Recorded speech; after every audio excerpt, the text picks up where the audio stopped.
धर्मस्थल कर्नाटक का वह कस्बा जिसे लोग आस्था और भक्ति की नगरी कहते हैं। सुबह होते ही जैसे ही सूरज की पहली किरण मंदिर की सुनहरी चोटी को छूती, पूरा इलाका मानो जीवंत हो उठता। हवा में अगरबत्तियों की महक घुल जाती, शंखनाद और घंटियों की लयबद्ध गूंज मंदिर की सीढ़ियों से घाट तक फैल जाती। श्रद्धालु दूर दूर से यहाँ आते, अपने माथे पर चंदन लगवाते और विश्वास करते कि इस पवित्र भूमि पर कदम रखते ही उनके सारे पाप धुल जाते हैं।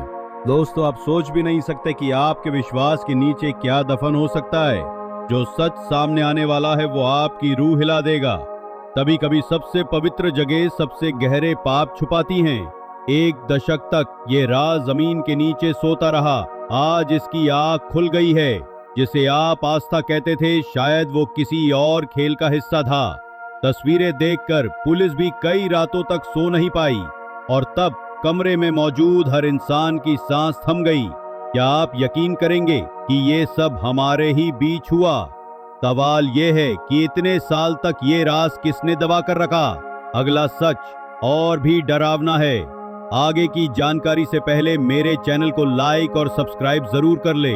धर्मस्थल यह कर्नाटक का वह छोटा सा कस्बा जिसे लोग आस्था और भक्ति का केंद्र मानते हैं। सुबह होते ही जैसे ही सूरज की पहली किरण मंदिर की सबसे ऊंची चोटी को छूती है तो पूरा इलाका शंखनाद और घंटियों की गूंज से भर जाता है। श्रद्धालु दूर दूर से यहाँ आते हैं और मानते कि इस भूमि पर कदम रखते ही पाप धुल जाते हैं। सड़क किनारे फूल बेचने वाली बुजुर्ग महिलाएं, मंदिर की सीढ़ियों पर बैठे पुजारी और आंगन में खेलते बच्चे सब मिलकर इस कस्बे को किसी जीवित धार्मिक चित्र जैसा बना देते हैं। लेकिन हर चमकदार सतह के नीचे एक परत होती है ऐसी जिसे देखना लोग पसंद नहीं करते। धर्मस्थल की इस पवित्र मानी जाने वाली जमीन के नीचे भी एक ऐसी ही परत थी। ऐसी परत जिसमें बंद है चुपचाप दबी हुई कहानियां, चीखें और रहस्य।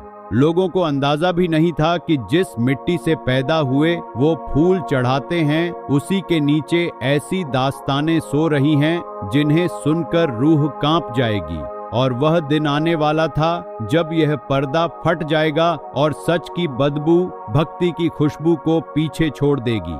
दिसंबर 2014 से मंदिर परिसर में काम करने वाला एक सफाई कर्मचारी अचानक गायब हो गया था। किसी ने ज्यादा सवाल नहीं पूछे क्योंकि लोग मान बैठे थे कि वह कहीं और नौकरी के लिए चला गया होगा या कोई बीमारी के कारण मर गया होगा। लेकिन अब पूरे 10 साल बाद वह अचानक लौटा, न मंदिर में दर्शन करने, न पुराने दोस्तों से मिलने, बल्कि एक ऐसे बोझ के साथ जिसे वह अब और ढो नहीं सकता था। उसकी आंखों में गहरी थकान थी, लेकिन डर उससे भी गहरा। वह सीधे पुलिस थाने पहुंचा, कुर्सी पर बैठा और धीमे स्वर में बोला, मुझे मजबूर किया गया 100 से भी ज्यादा लाशें दफनाने के लिए।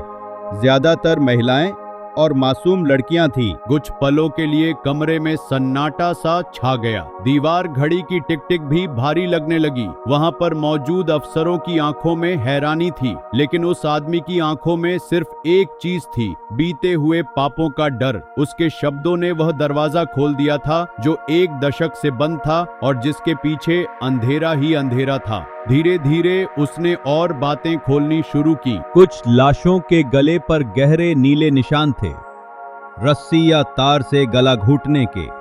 उसकी आवाज भर्रा रही थी। कुछ के चेहरे पर तेजाब के डरावने दाग थे, मानो पहचान मिटाने की कोशिश की गई हो। कई शवों के हाथ पांव बंधे हुए थे, जिससे साफ था कि उन्हें मरने से पहले उसे यातना दी गई थी। वह रुक गया और निगाहें झुका लीं। एक बार एक लड़की स्कूल ड्रेस में, उसका बैग भी उसके साथ ही गाड़ दिया गया था। यह कहते कहते उसकी आंखों से आंसू बह निकले। कमरे में बैठे पुलिस अफसर एक दूसरे को देख रहे थे। अब साफ था कि यह कोई साधारण हत्या का मामला नहीं है। यह किसी संगठित लंबे समय से चल रहे और बेहद क्रूर खेल की कहानी थी, जिसमें मासूमियत को जमीन में गाड़ कर दफना दिया गया था। जैसे ही यह खबर पुलिस स्टेशन की दीवारों से बाहर निकली, पूरे कस्बे में हलचल मच गई। सोशल मीडिया पर लोग सवाल पूछने लगे, अगर यह सच है तो इतने सालों तक किसी ने देखा क्यों नहीं, सुना क्यों नहीं। मंदिर प्रशासन पर उंगलियां उठने लगी तो राज्य सरकार पर भी दबाव बढ़ गया। आखिरकार सरकार ने एक विशेष जांच दल SIT का गठन किया। 3 अनुभवी पुलिस अधिकारी, 2 फॉरेंसिक विशेषज्ञ और एक क्राइम एनालिस्ट, सबको एक ही काम सौंपा गया, सच को धरती की गहराई से निकालना। यह सिर्फ जांच नहीं थी, यह एक दौड़ थी समय से, क्योंकि अगर सच सामने आने में देर होती तो सबूत हमेशा के लिए मिट सकते थे। गवाह ने SIT को 13 जगह बताईं, जहां जहां उसने लाशें दफनाई थीं। पहली खुदाई बारिश के मौसम में शुरू हुई। भीगी मिट्टी में फावड़े चलते चलते तीसरे दिन एक गहरे गड्ढे से 15 हड्डियों के टुकड़े मिले। कोई खोपड़ी नहीं थी, लेकिन पास में एक पुराना पान कार्ड मिला। पान कार्ड एक ऐसे आदमी का था जो करीब 8 साल पहले गुमशुदा हुआ था और जिसकी गुमशुदगी की रिपोर्ट भी दर्ज थी। उसका परिवार आज तक इंतजार कर रहा था कि वह लौटेगा। यह पहला सबूत था जिसने गवाह की कहानी को ठोस रूप देना शुरू कर दिया। क्या कोई पहले से जानता था पुलिस के आने का? खुदाई बाकी जगहों पर भी जारी रही, लेकिन कई स्थानों पर कुछ नहीं मिला, सिर्फ मिट्टी और पत्थर। बारिश ने मुश्किलें और बढ़ा दी। कुछ जगह ऐसा लग रहा था जैसे वहां पहले से खुदाई हो चुकी हो और जो भी था उसे हटा लिया गया हो। क्या कोई पुलिस से पहले ही इन जगहों को साफ कर रहा था? अगर हाँ, तो उन्हें कैसे पता चला कि SIT कहां-कहां जाने वाली है? यह सवाल जांचकर्ताओं को बेचैन करने लगा। कहीं ये मामला उनके ही तंत्र के भीतर के किसी गद्दार से तो जुड़ा नहीं? 8वें दिन जंगल के घने हिस्से में खुदाई करते हुए फावड़ा किसी कठोर चीज से टकराया। मिट्टी हटाते ही एक खोपड़ी नजर आई, साथ में पसलियां और हाथ की हड्डियां।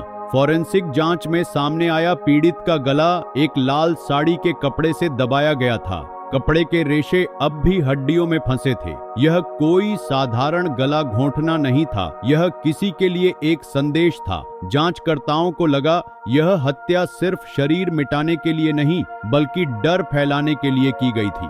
SIT ने खुदाई के साथ साथ पंचायत और स्थानीय पुलिस के पुराने रिकॉर्ड भी खंगाले। पिछले 30 वर्षों में 270 ऐसे शवों का रिकॉर्ड मिला जिनका कोई वारिस नहीं आया था। अधिकांश को अनपहचाने या अनाथ शव घोषित कर दफना दिया गया था। अब गवाह की कहानी केवल शब्दों में नहीं, बल्कि कागज और जमीन दोनों में दर्ज थी। यह स्पष्ट हो रहा था कि यह कोई 1-2 साल का मामला नहीं, बल्कि दशकों से चल रही मौतों की परंपरा थी। जैसे जैसे जांच आगे बढ़ी, वैसा ही दबाव भी बढ़ने लगा। कुछ ताकतवर लोग चाहते थे कि मीडिया इस पर चुप हो जाए। पत्रकारों को धमकी भरे कॉल आने लगे। सोशल मीडिया से पोस्ट हटाने के आदेश जारी हुए, लेकिन जनता का गुस्सा इस बार दबने वाला नहीं था। गुमशुदा लोगों के परिवार रोज पुलिस स्टेशन आकर पूछते, क्या हमारी बेटी या बेटा भी उन्हीं में से है? यह सवाल जांचकर्ताओं के लिए भी उतना ही भारी था जितना उन परिवारों के लिए। महीनों बीत चुके हैं, लेकिन कहानी अभी पूरी नहीं हुई। कुछ जगहों से हड्डियां निकली, कुछ से सिर्फ सड़ी हुई गंध। SIT के अफसर कहते हैं, सच धीरे धीरे बाहर आएगा, लेकिन आएगा जरूर। वह सफाई कर्मचारी अब कहीं छिपा है, क्योंकि उसकी जान को खतरा है, लेकिन उसने जो दरवाजा खोला वह अब कभी बंद नहीं होगा। धर्मस्थल का सूरज आज भी हर सुबह उसी तरह चमकता है, मंदिर की घंटियां उसी तरह बजती हैं, लेकिन जमीन के नीचे दबी है एक ऐसी कहानी जो अब भी अधूरी है। शायद कभी पूरी हो, या शायद यह भी उन रहस्यों में से एक बन जाए जिनका सच हमेशा अंधेरे में दफन रहता है। दोस्तों, अगर आप चाहते हैं कि हम इस केस की अगली कड़ी भी आपके लिए लेकर आएं, तो जुड़े रहिए और चैनल को सब्सक्राइब कर लीजिए, क्योंकि सच चाहे कितना भी गहरा दबा हो, एक दिन जरूर बाहर आता है।